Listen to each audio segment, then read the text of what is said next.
Bismillahirrahmanirrahim. Assalamualaikum warahmatullahi wabarakatuh. Balik lagi bersama saya Eri di konten pengen jadi dosen. Nah, hari ini kita akan membahas tentang pengenalan probabilitas dalam statistik, khususnya erat kaitan dengan analisis data ya. Nah, jadi di sini kita hanya perkenalan dulu dengan probabilitas. Nanti rumusan-rumusannya atau formula-formula yang digunakannya kita akan bahas di video selanjutnya. Karena ternyata probabilitas itu tidak cukup dalam satu video, jadi kita buat dalam 2 video saja atau mungkin bisa lebih ya. Nah, kita akan berkenalan dulu dan kenapa sih penting mempelajari probabilitas.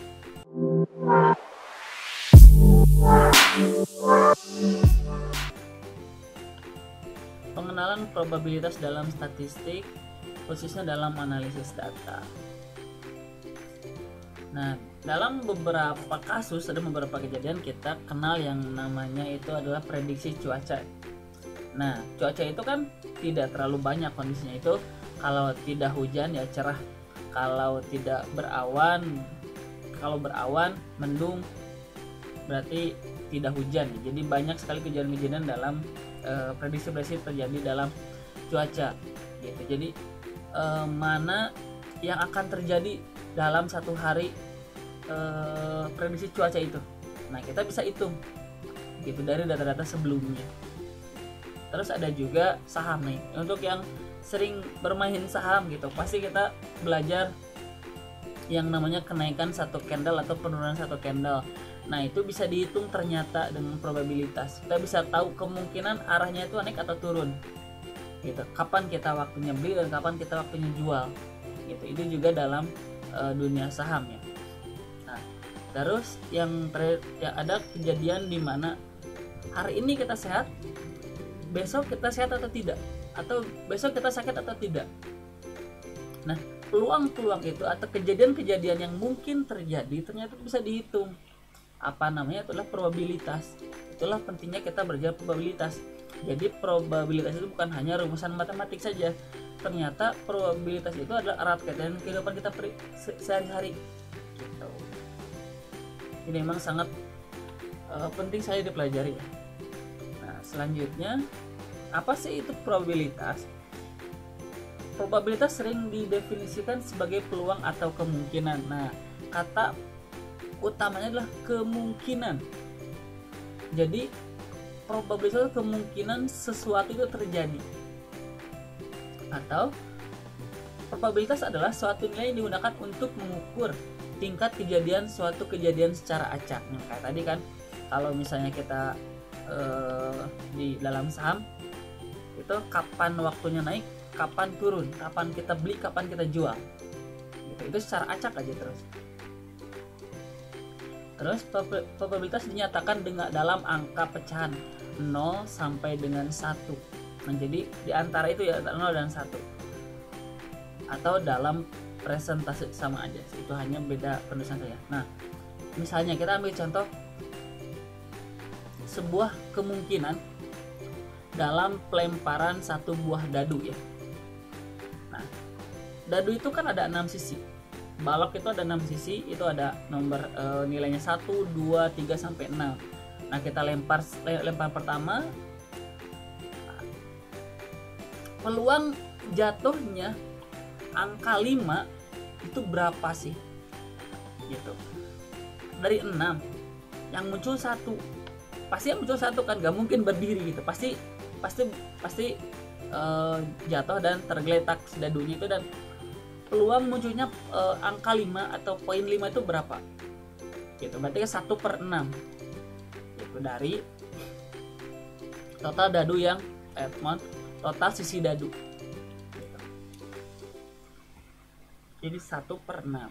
Begitu juga dengan kartu kan ada 56 kalau nggak salah ya jumlahnya. Ini berapa peluang kejadian kita mengambil kartu as misalnya. Nah, selanjutnya pendekatan dalam probabilitas itu yang biasa, itu yang sering itu ada 3 ya. Itu pendekatan klasik, pendekatan relatif, dan pendekatan subjektif.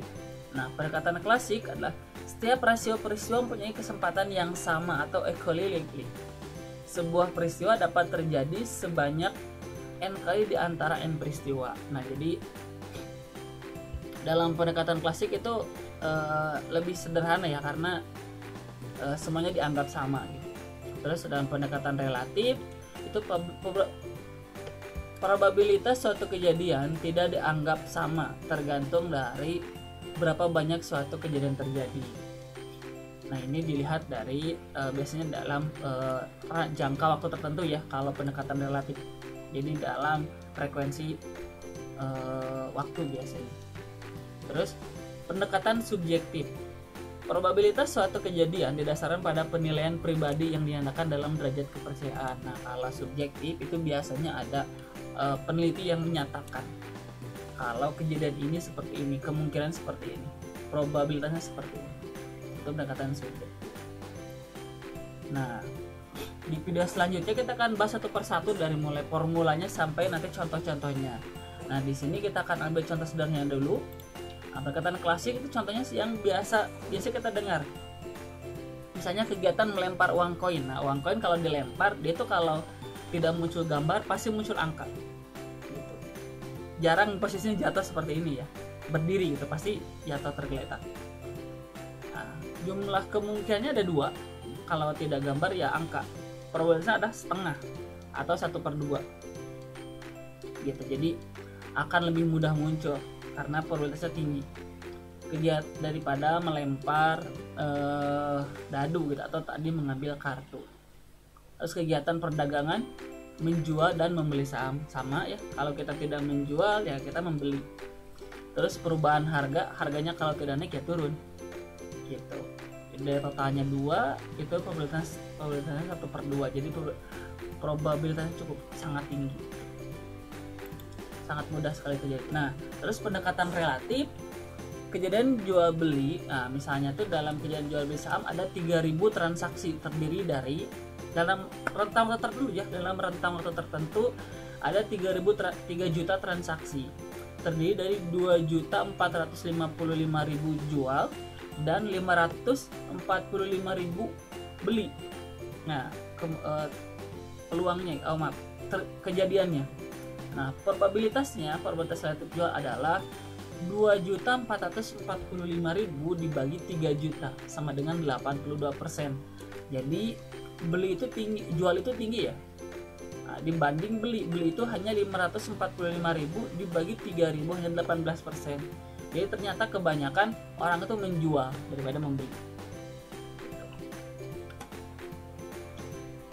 Terus yang terakhir adalah pendekatan subjektif. Nah, menurut rektor Sunda Empire di tahun 2022 sampai 2023, penerimaan mahasiswa baru akan meningkat 25% karena telah dibuka program studi kedokteran. Nah, jadi ada orang dengan derajat yang dipercayai itu menyatakan kejadiannya sebanyak 25%. Nah, itu yang membedakan antara beberapa pendekatan yang akan kita bahas. Nah, di sini kita tidak akan membahas terlalu panjang, kita hanya membahas tentang pengenalannya saja. Jadi intinya probabilitas itu adalah peluang terjadinya sesuatu dari banyaknya kejadian. Sekian saja video kita kali ini, tidak terlalu panjang juga. Nantikan video selanjutnya yang lebih lengkapnya. Terima kasih. Assalamualaikum warahmatullahi wabarakatuh.